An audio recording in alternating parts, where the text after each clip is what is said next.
and welcome to Life Talk Burrito. I'm your host, Michele Gunn, and the other host is with us, Shreyas Kaushik. Shreyas, say hello. Hello, everyone. Thank you for joining us live on the Life Talk Burrito.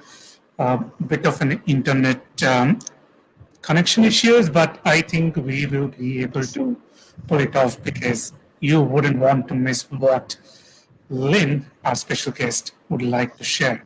Lynn, welcome to the show. It's nice to have you here with us. Thanks, Shreyas and Michele. It's good to be here with you guys. And I love how did you guys come up with that name? I absolutely love it. Burrito. That's Shreyas. Shreyas gets full credit for that. I was really resistant in the beginning, so. Well, thanks for having me. Huh? All right, we're going to pull this off. We're going to pull this off. I know it.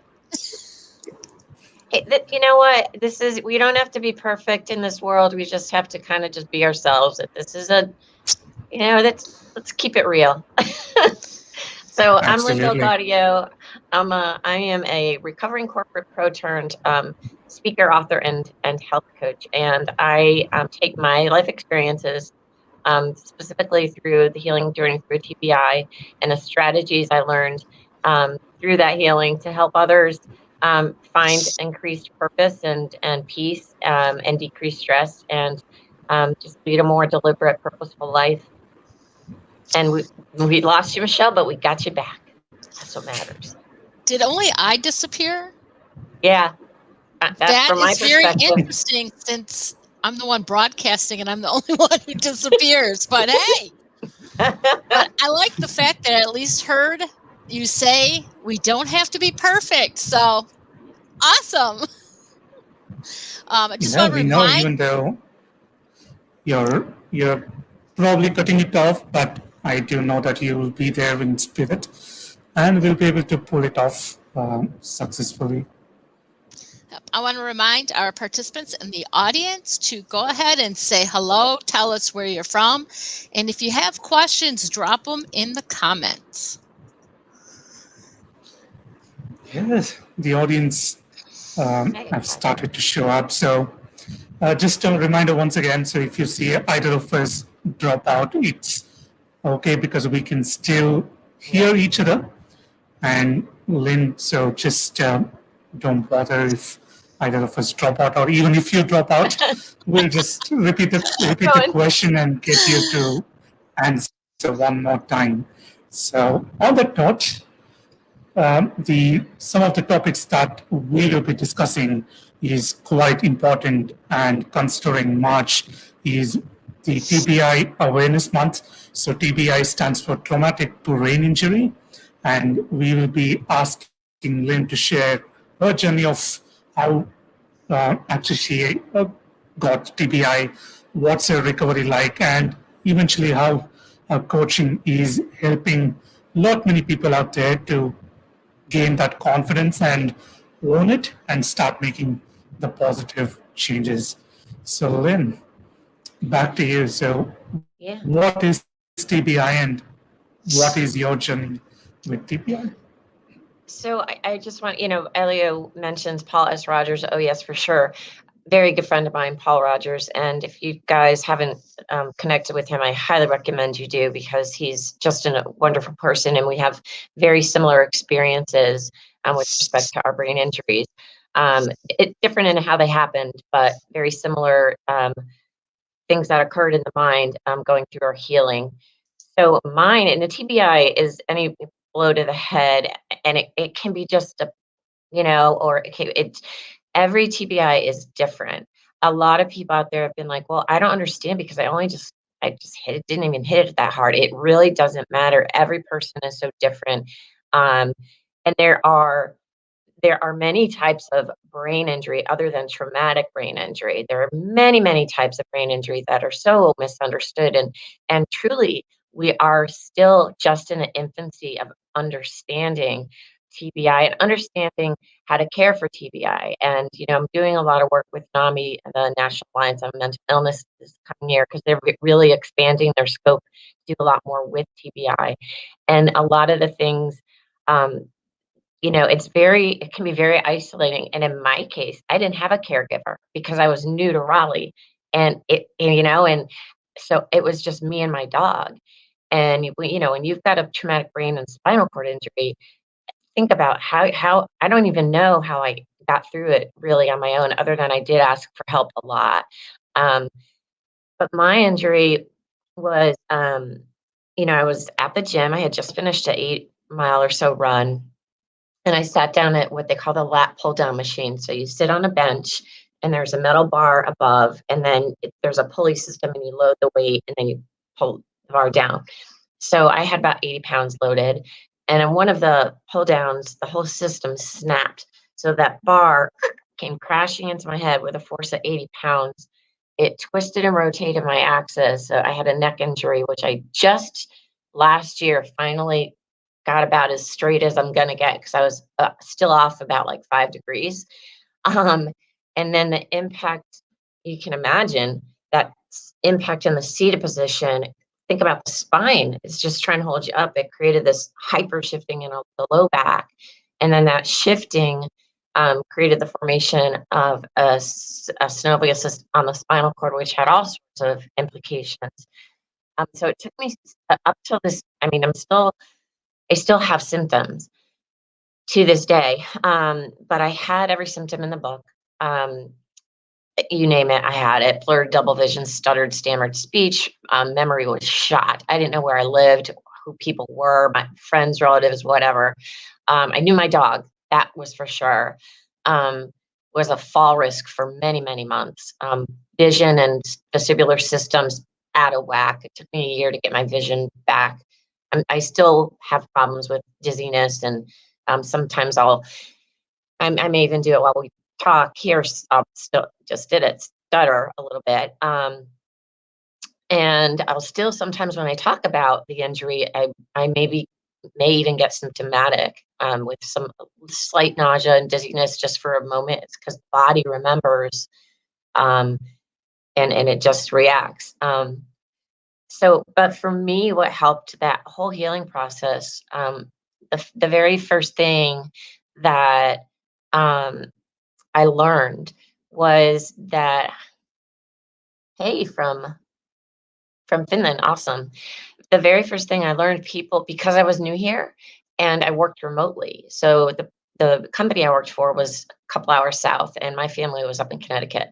So people would call to check on me, and they would immediately go into this, oh my God, aren't you mad? Aren't you like, what are you going to do? This is horrific. What happened to you? My God, you're never going to run again. And I swear, when I heard that, I literally felt my brain swell in the head. There was all this pressure because it was inflaming, and I got eye pain and what they call. See, I just got nauseous and dizzy talking about it just now. And I know, as you mentioned, Paul Rogers, we talk about this all the time because but you can't see it probably, but I feel it. So I would be re-traumatizing myself when I let those negative or anger into my brain. And so I began to think to myself, well, I intuitively knew that in order to heal my body, I was going to have to keep this calm. And so I just started practicing, when bad things come in, I'm going to shift them because I don't want that negative in. I'm going to focus on the ocean. I'm going to focus on petting my dog. I'm going to think about a puppy. I'm just going to think about something that feels better. And that was really helpful. And then one day I was sitting, going, and there was nothing negative in my field, but I was like, well, what do I want to think about? And I was like, hey, I think I want to think about an ocean again. And I realized I don't have to wait for negative thought to enter my field. I get to choose how I want to use this. And that kind of was mind blowing. I never thought about using my thinking deliberately and really just, and then I thought to myself, not only can I choose what I want to think about, but I can also choose how I want to think about it. I can actually bring sensory into it. And so I can actually think about an ocean, or I can think about an ocean and the ocean breeze feathering over me and the salty air. And that became so much fun, and it felt so good.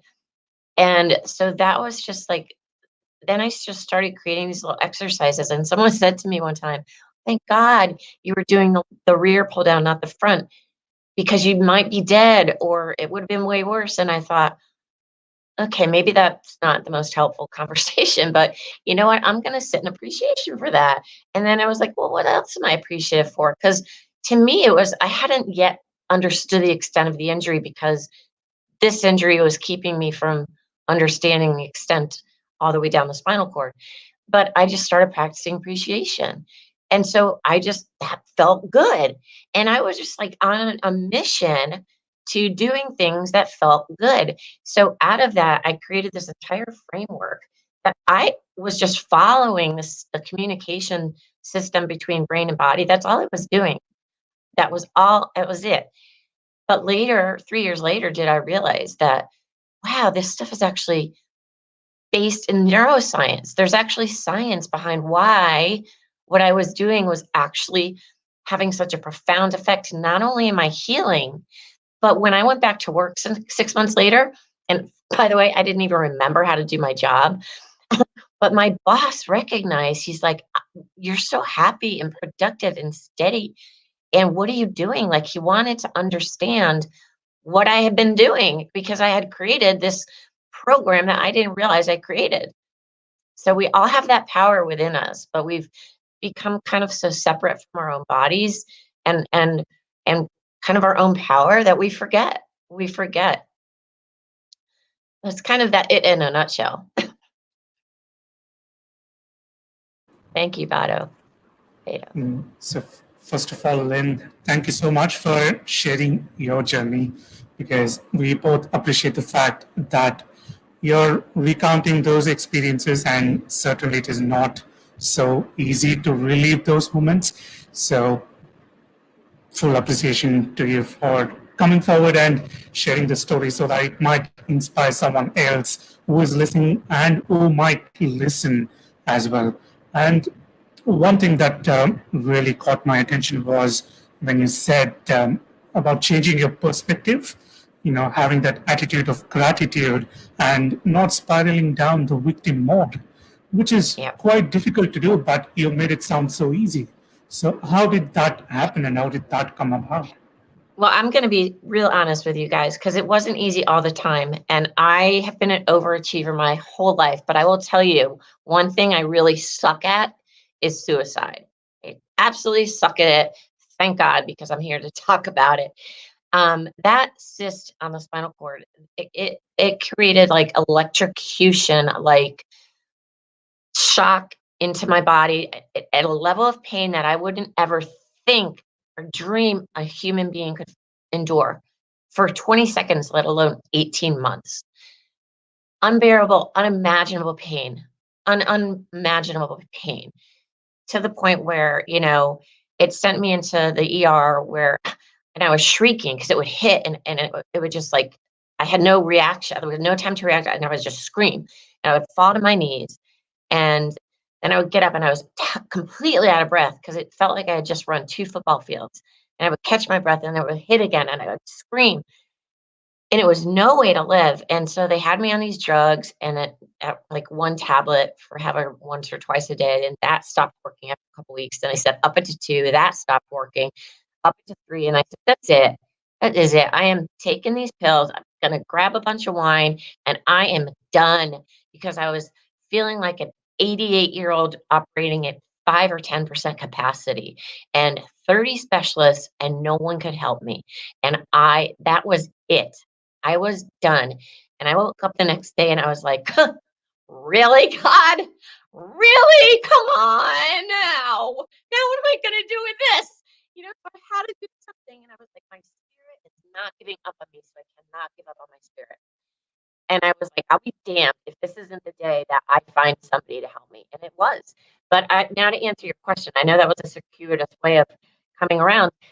But for the most part, I was able to stay out of victim mode and out of worry and out of despair and out of compare and despair of who I used to be and now this limited being that I was. So it wasn't until years later I had a conversation with somebody I met over LinkedIn, Dr. Gary Epler from Harvard Medical. And I said, why is it? Because I felt so darn fortunate. I'm like, why me? Like, because I see so many people at brain injury groups, et cetera, that they have a tough time. And he said, because you practiced appreciation, you didn't even know what you were doing when you were doing it, but because you were committed and because you practiced and you kept yourself out of those regions of the brain where you do go into victim mode and you can only be in one region of your brain at any given moment. You really can only know yourself moment to moment to moment, because our thoughts can very quickly shift us into those regions if we're not aware. That's why, through this whole process, I was highly critical of my thinking. And I developed this term I use it called the mind style. So we talk about, our lifestyle a lot, but what about our nourishment for our minds? We really have to pay attention to that. But that was the answer. And he said, so appreciation was absolutely huge. And it was able to, by that continual practice and that commitment. And I developed what I call these 6 impact imperatives. And I talk about them in the book. And the number one was awareness. So awareness of, who I am right now, versus who I want to be, and what the gap is. And then awareness also of these negative thoughts that come into my field.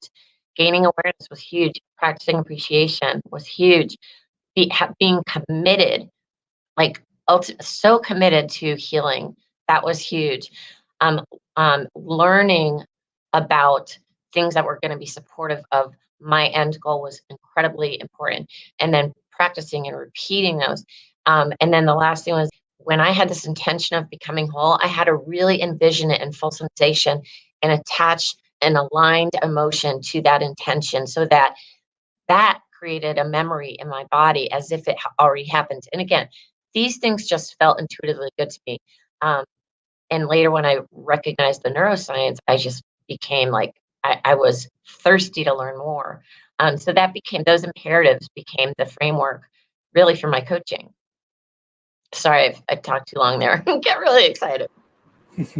No, those are some great tips, and it really makes sense to understand how you were able to do that, because you told it was really in the subconscious and you were not really aware, but you were already doing it. So I can only sense that it is the way you conditioned yourself and the way you started embracing that change. The moment it happened, you were quite, it did seem very funny, but I do know the internal process is so difficult, and you just nailed it. That is all I can say. What do you have to say, Michele? Yeah, I think, first of all, it's amazing. The whole transformation and the whole journey that you did is totally amazing. And going back to what you said about your mindset and envisioning someplace peaceful, bringing in the sounds and the smells, I think that's something that a lot of people don't think of when they say go to your happy place. Yeah. We've heard that term before, that people only focus on the visual sense. So I think that is a really amazing takeaway. But one question I would like to ask is, so you had this awful accident happen to you, and I'm sure it was extremely devastating being alone, not having a caregiver. You were talking about your lowest point, and now here you are today, and you are working on coaching people who have had similar experiences. Some people will look at that and say, well, I could never do that. What do you think is, or was the turning point where you were going through your healing and finding a positive way to actually envisioning what you can do and how you can help people? I think one of the things, because they were peppered all around. When my boss said to me, come over here for one-on-one right away. And I thought I was getting fired. And he said to me, what on earth have you been doing? Because the change is incredible. And then, and one day too, driving down the road, I just was overtaken by pure joy and bliss. I mean, this feeling was so natural, but so unfamiliar.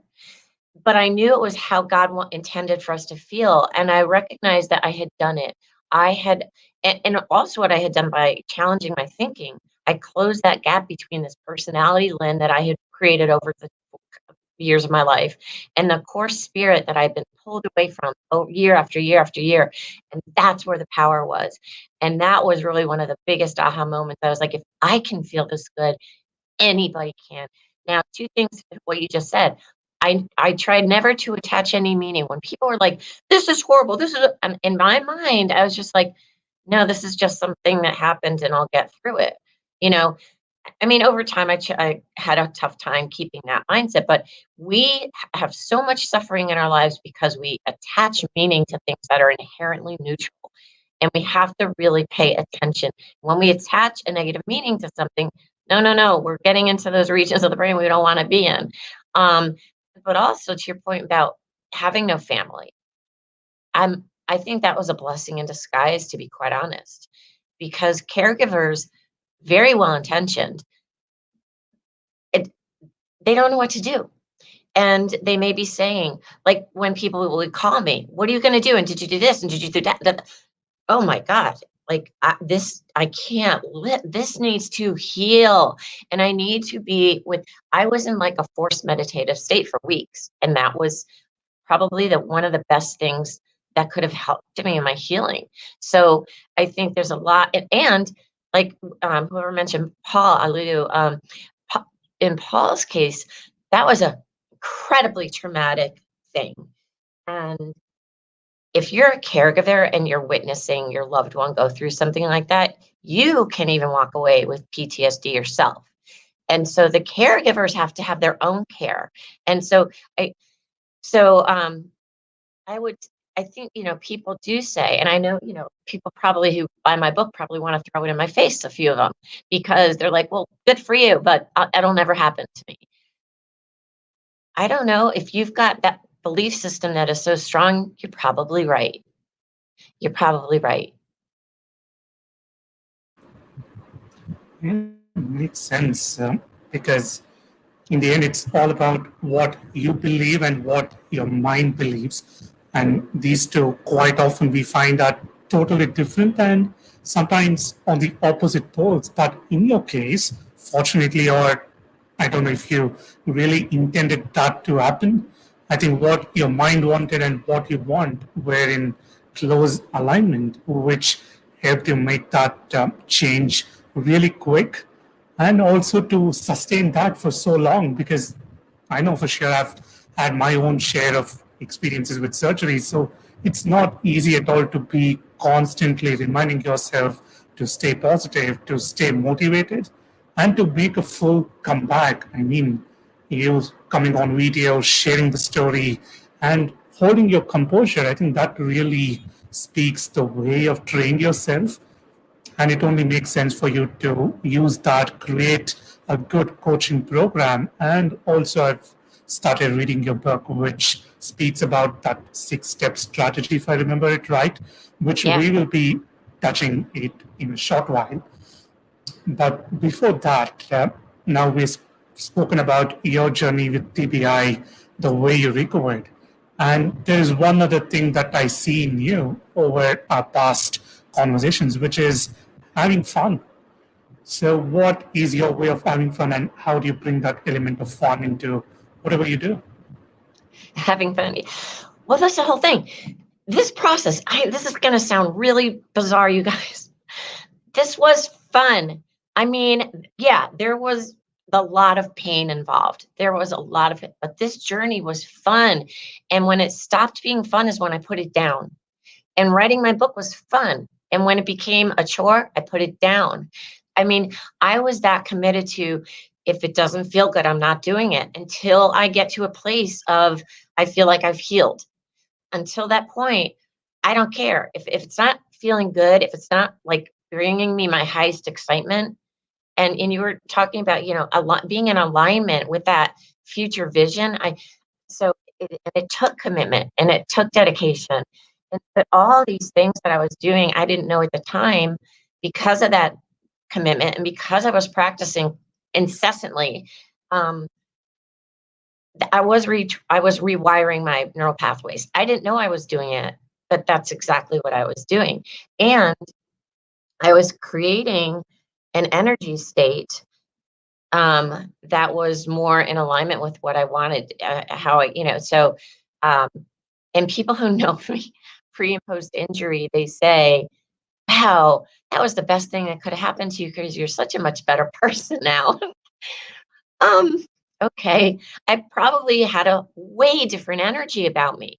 And I know I had like just this undercurrent of tension and anxiety, because work was so stressful. Wait a minute. Was it really my career that was stressful, or was it the story I was telling myself about my career? Um, but how I bring it into is I never took myself too seriously. And I want my clients to understand, don't attach meaning. I was terrified, you guys, to be in public because I was literally so afraid that I was just going to like start tearing my clothes off or just start peeing in public. And like these are the thoughts that were running through my brain, was so out of control. And I could have been terrified of that, or I could have just gone, oh my God, that's pretty funny. And when I went back to work, I still was such a fall risk. I had strategies, you guys. So I would walk around. If I had to walk down the hallway, I would be very close to a wall because I knew there's a good chance I was going to fall into a wall.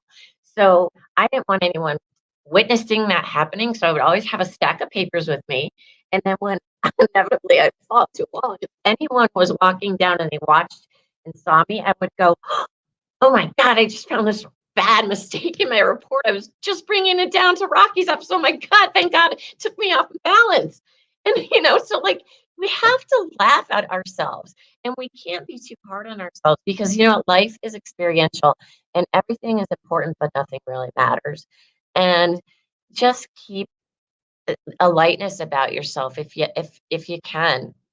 And I can help with that too, but just kind of injecting humor. Humor was a huge part of my recovery. I had to laugh at myself. I remember walking down at my first trip to the grocery store, and my friend and I were walking down the cereal aisle, and my friend's looking at some cereal, and I just continue on, and I'm walking down, and then at the end of the aisle, I'm like, "There's dairy," and I'm like, oh my God, look at all these fonts and colors and packages and I could like was paralyzed and and people walking by me and I was just like, oh my God. And my friend comes over and he's like, come on, that's enough for today.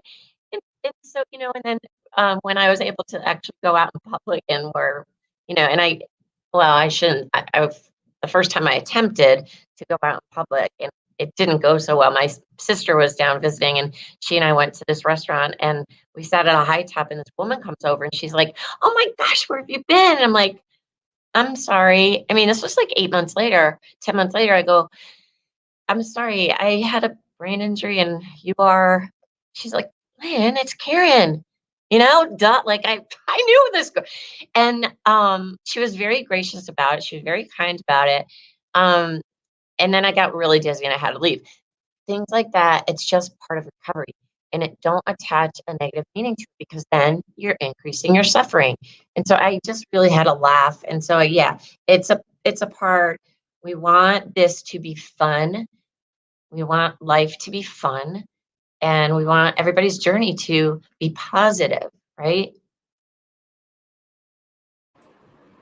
Yeah, absolutely. Humor is a sure way of, I think, in my opinion, it definitely does speed up your recovery. And it also keeps your mood positive, and in some way, it's a welcome distraction as well. Michelle, any comments about humor? Because I know you're a caretaker yourself, so from that perspective, if you could just share a few things about how you find what you think about humor as recovery too. Actually, I really don't give it much thought because it's just part of who I am and it's part of our relationship. So I think I agree with Lynn. I mean, if we don't look for the humor, what's the option? Right? We're going to feel bad about ourselves. We're going to beat ourselves up. We're going to cry. We're going to get depressed. So I mean, I have the two choices. Go with humor. And, when we do go in that other alternative route, when we have any thinking of any kind, there's biological responses in the body and chemical reactions. And it's much easier to stay in like a negative feedback loop. And, when somebody cuts you off in the road and you say something nasty or raise a finger, and then you get over it, right? So that the time between when an event happens and you get over it, that's the refractory period. And when we're in that negative thought kind of spiral feedback loop, it's harder to get out of we really want to shorten that refractory period if we can. And just to something you were touching on earlier, Shreyas, is throughout all of this, I was thinking not in terms of my reality so much, but the possibilities. I always wanted to, and people always say, oh, be in the present, be in the present. And from my perspective, by the time I'm recognizing the present, guess what? It's in the past. And so I always had this forward focused possibility. I'm trusting, believing in that possibility of being whole again. And I didn't even want to bring in the word of, I didn't want to say I'm going to be pain free, because then I didn't want to bring that word into it. I just wanted to be whole and vibrant. And I just really focused on that as much as I possibly could, of course. That is a great perspective to look at, and thank you both for sharing how you feel about humor. And definitely, if it is a choice, I would be probably taking it as well. So, on that note, I would now want to shift our focus towards you as an author, Lynn. You authored a great book. I think I kind of forget it. Authored by Impact, is that Altered right? on Impact. Authored on Impact. I So just happen to have a copy, you guys. There's yeah, a glare. and it is available on Amazon as well. And I think if you have Kindle Unlimited, so it is for free. So I'd certainly recommend everyone to at least have a look.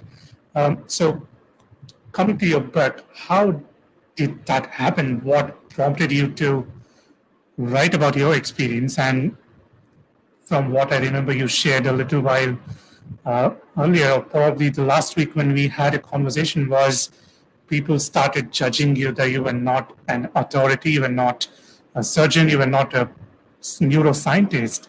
So, considering all those negative feedback and the negative, or I don't know what to call it, would it be negative thoughts surrounding your book? So, how did you deal with all of this?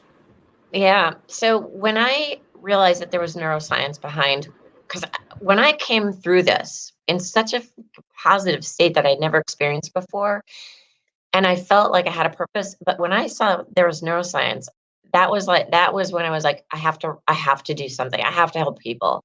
So that's when I decided to enroll in the curriculum to become a coach and to write about my story. It was very difficult. I will be honest with you. It was very difficult, and I even talk about this in a book. I had to go back into those medical records and read my diaries, and it was so painful. I'm feeling it in my body, and it was so painful.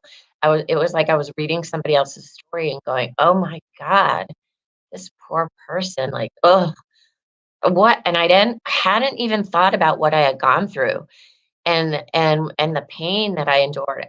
And I was like, whoa, so some days it was hard to write. So I had to just like let that soak in, let me have my emotional experience. And then when I felt I was in a better frame of mind, then I went for it.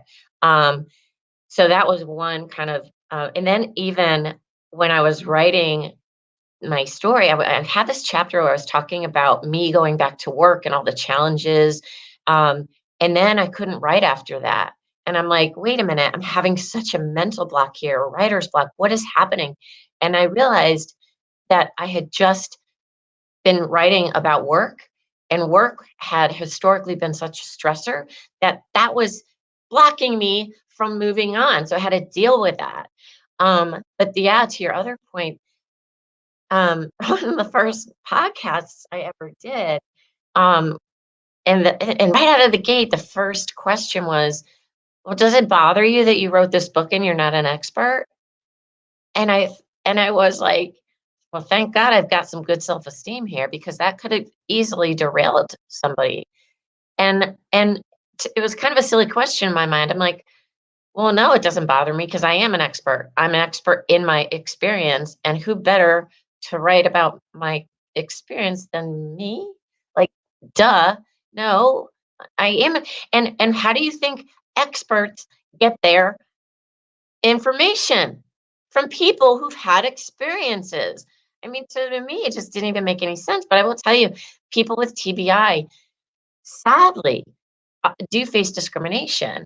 And, like me, I'm a fully functioning person. Now, do I have issues I deal with every day? Yeah. But if you are just watching me now, you wouldn't know that. You wouldn't know that, right? Because I'm still articulate. I wasn't for some time, but and I think people might like take somebody like me. Maybe if say someone like me is looking for work or something, right? And I've written a book, right? So if an employer out there is going to do a search and see brain injury and go, liability. And I think that's really sad, because a lot of people who have brain injury, and again, many forms of brain injury, um, they unfortunately are given a bad, the people have a bad perspective, which is not at all true. So, there are definitely a percentage of those who are going to be disabled, are going to be, not able to function in a professional setting.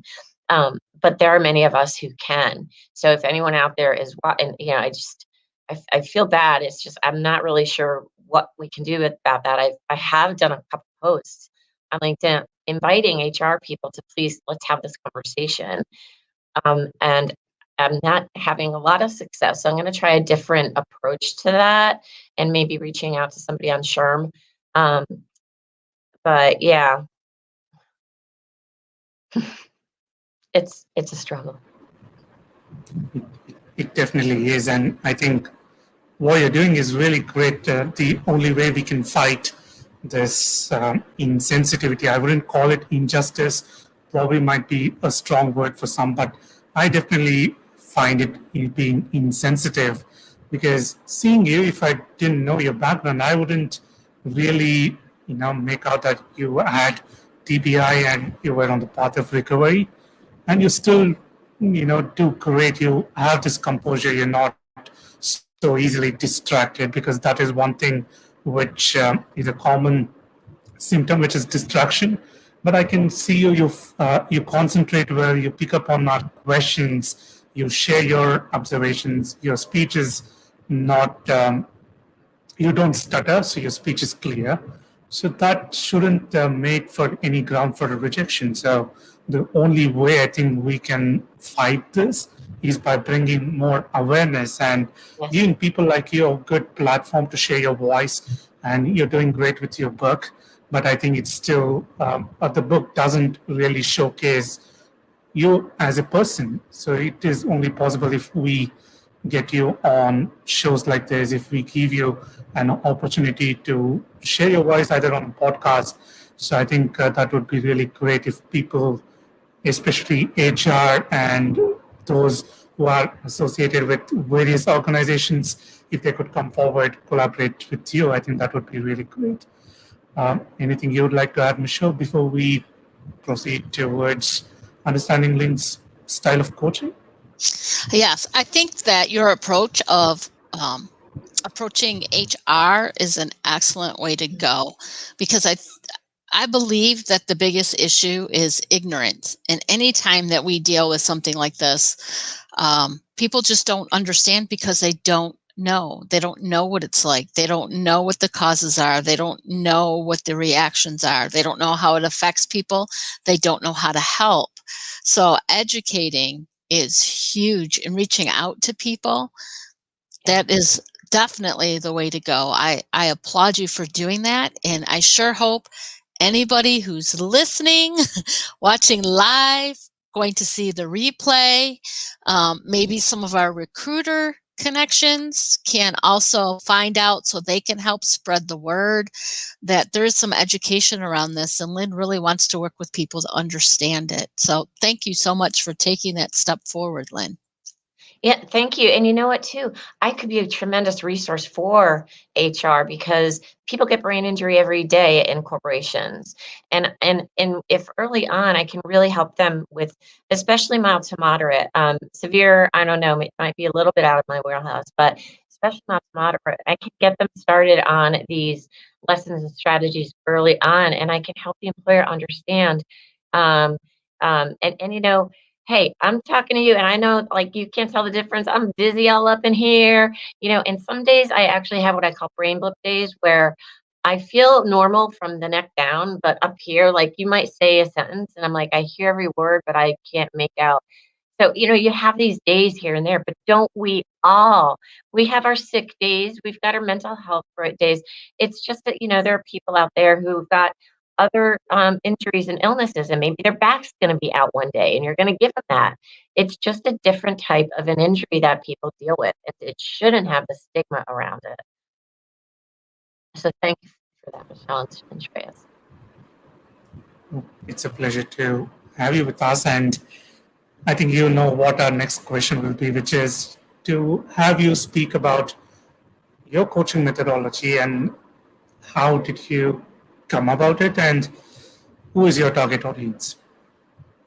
So, how I came about it was just going through my experience, right, and seeing what a unbelievably profound impact these strategies had on me, and it just made me really want to help others. Now, I am. My title is Integrative Nutrition Health Coach. I call myself Integrative Nutrition Health and Mind Style Coach. So again, lifestyle for the mind. So I'm going to look at somebody very holistically, and I'm going to look at, you know, what is your mindset like? What are your relationships like? You know, in your own mind anyway, because it might not be really what you think it is. But we start there. What is your spiritual practice? How happy are you in these areas? I guess I should say spiritual practice, relationships, career, finances, education, all of it. We look at all of it, and we try to establish 2 to 3 goals, no more than that. 2 is nice. Sometimes even 1. It just depends on the person. And then so you know, if your goal is that you need to incorporate a better diet. Hey, I've studied over 100 dietary theories. Yeah, I can help you with that. But we do look every person holistically. I do incorporate this mind style, 6-step mind style approach with all of my clients, no matter the goal, because I really want people to have sustainable results. And this is how we do it, by incorporating the strategies that are going to, you know, have our neurons firing differently and wiring differently and creating sustainable change. Because once you're done with my 3 or 6 month program, I'd love to see you again, but I don't want you to need to see me again, unless what I do offer too is sometimes a client will call and say, oh, I'm having a block. And I have a tune-up. I've just got a little like 3-week tune-up, and you're good to go, because you should be able to have the tools that are going to help you achieve your goals and have sustainable change. So incorporating all those things, you know, one client of mine, well, first let me back up. I always tell my clients right around the 2-week mark, maybe 3-week, and it may not happen, but maybe 50-60% of people will go, yeah, I don't know about this. You know, like, that's a really good thing. That tells me that you're making change and your brain is going, ah, it's freaking out because it knows change is coming and your brain does not like change. And once we get over that hump, it's good to go. But this one girl, or woman, I should say, she had a very serious goal that she wanted to attack. And sometimes people say what their goal is, and it's really not their goal. And that was the case for her. I had a client, for example, she said the pain in her shoulder was her number one goal. And we started talking about her relationships, and I asked her about her daughters, and she started bawling her eyes out. And she apparently had her daughters had severed ties with her, and it was creating so much distress. And you know what that does. And then as she's talking, she's doing this, and she's starting to rub her shoulder, and I could see, okay, your thing is your daughter mother relationship, not that's what's creating the pain in your. So anyway, but then this one girl came to me and said, I want you to help me with my tennis game because I haven't won a tiebreaker in 5 or 6 months. And I went, I'm not a sports psychologist, but theoretically this should work. So let's tackle that, right? And just in that one session, we looked at her thinking when she was winning, or at least, that was about to win, and then there became the tiebreaker, and what shifted in here, and what shifted in her body, and what shifted in her energy field. And then I gave her tools and exercises to shift that. So 4 days later, she texted me, I just won my first tiebreaker. That was great. Within a week, she had won 5 more. So it's pretty cool stuff. And then one client I had, when she came to me, she was very timid. She had a brain injury, an aneurysm. Again, various forms of injury. And she wasn't supposed to make it. And then she had complications, and she wasn't supposed to live through that. But she did. But she was very much in this compare and despair, the old me versus this me. And we shifted her mindset about that definition of who she is and what she can do. She didn't know what doom was, and she's like, I'm never going to figure out. And I looked at the corner of her screen, this is how she was, I can't figure this out, it's too hard. I'm like, no, it's just different. She's like, oh, she's different. And she calmed down, and then, within 30 seconds, she was on Zoom, and it was all good. And by the end of 12 weeks, she was sitting up in her chair, she was cursing, she had written her first book. I was blown away. So it's amazing the change. But the clientele that I tend to that kind of tend to drift into my field are those stressed out corporate pros, probably because I was one of them. And every now and then, somebody with brain injury or who's come through brain injury and now wants to, get themselves powered up. And so, it's primarily that corporate pro that's stressed out and walking around going, is this really all there is? And everybody else is so miserable. So I guess this is normal. No, it's not. It's just familiar. It's not at all normal. And we're going to change that. It's about time. Absolutely. I really love the way you set your intention to help your clients graduate from your program in 6 months without them having to, extend it beyond that time frame, because that is definitely one of the key things which really speaks for the credibility of a coach. It is to help your clients, give them the tools and set them for success without having to totally depend on you once again. So I really love that, and the 3-week tune-up really makes it a worthwhile offer to consider for corporate folks who are really stressed out. And Michele, any comments that you'd like to add? No, it all sounds wonderful. It sure does. So I don't see any further questions, and we have picked up all the questions that were asked prior, either on the post or through DMs. So is there any other questions that you see, Michele, before we close, before we ask our final question to Lynn? Nope, it looks like we're all covered. Perfect. So Lynn, the one last question we ask of our guests is, if I were to ask what your legacy is, how would you describe it?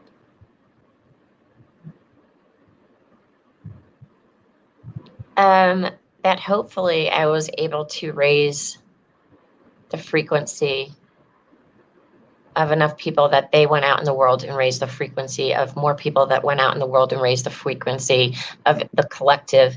I am not here to create a ripple effect. I know, people are like, oh, I want to create a ripple effect.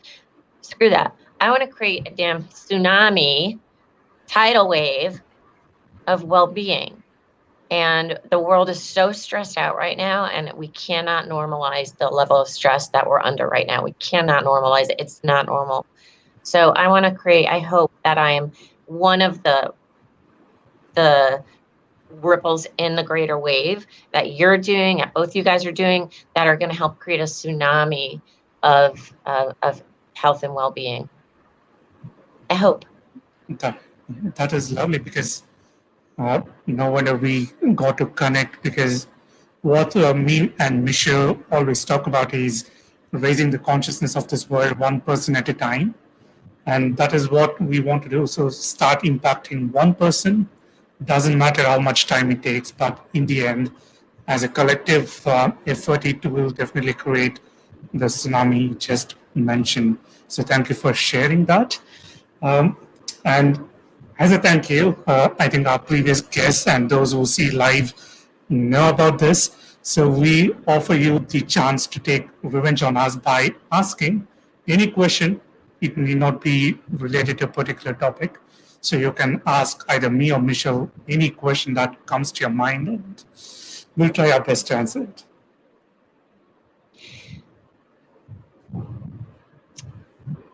Let's see. How do you think? Oh, thank you, Judith. How am I going to frame this? And here's a little trick I do when I'm at a loss for words. I try to tune into the energy, and then the words just kind of come. How do we inject love back into the corporate world? Because love is not a four-letter word. It is a four-letter word, but not in the context that we're normally used to hearing about. I think it's time that, and I know there's a good positive trend out there, but how would you address bringing that human-centered caring and kindness back into a business and at all levels? Is that too big or broad? Michele, probably she's the authority on this. And also she has corporate experience, which I'll be entering very soon. So I'll just talk about the experience later. So Michele. Well, first, I'd like to say that our own Judith, who's with us today, wrote her thesis on Lead Through Love. So that is a great resource. So I'll just give Judith a plug. Go to her profile. It is there for all to read, and she often injects that in her posts. Personally, I think we need to start with people as individuals. We need to understand who people are, appreciate them for who they are and the innate talents that they offer. Once we can start doing that, I think we'll be on our way. I just connected with Judith. Yep, That I agree. Is great one. No, go ahead. Sorry. So from what I see, the fast pace of life, I think love has kind of become a three-letter word instead of L-O-V. It has become L-U-V. And I don't know what it might happen 25, 30 years down the line. So having said that, I think the best way to infuse love, not in traditional sense, but that unconditional love, that was the word I was looking for. So unconditional love would come by just supporting each other. There are a lot of ways where we can support, and it need not just be limited to monetary benefits. So monetary probably comes the last of the list. So what you can just do is probably a simple smile. That really picks up the mood. Just speak some encouraging words when your colleague is going through a tough time, or even a simple "How are you?" might trigger a good conversation where people around you might open up. So that is what I intend to do as I start my corporate career very soon, probably in a month. But I think there's still a long way to go, and I can only just start experimenting. And from what I do as a coach, I often find this lack of communication is one of the impediments of spreading that unconditional love. So there is no communication whatsoever because people are so busy, they don't find time for small things. So I think that is one change that we need to really bring about in our corporate, and probably that is one thing I'm really grateful for the pandemic because that just did that. So people were forced to have this communication, start looking at alternatives, think about what their passions are. So I think communication would be one of the best methods to start infusing unconditional love. Yeah, I agree. And even sometimes, you know, you may have some sort of judgment about a coworker, you know, based on what? Based on maybe they look a certain way, or they have a certain voice, or something doesn't rub you. Challenge your thought about that and compliment that person, and just you know, offer compliments and spread the love. But kindness goes a long way, and oftentimes if we're not acting from a place of love and kindness, it's because we're lacking that about ourselves. So it really does all start with the one. Um, and yeah, I think we can create a shift culturally, but again, it takes practice and it takes dedication at all levels. And I was with a business a few months ago where their training and their orientation touted this great mindset program that they had. And I asked, well, what do you do? What kind of tools do you have so your employees can feel the immediate shift in their mind and their body? And they're like, no, we don't have that. And I'm like, oh, all right, well, what kind of follow-up do you have? No, we just twice a year for 2 days. And I'm like, dude, that's really sad because they're missing the mark on that one, because it takes it. You can't like go, I'm going to take supplements for the brain, but trash the rest of my body. It doesn't work.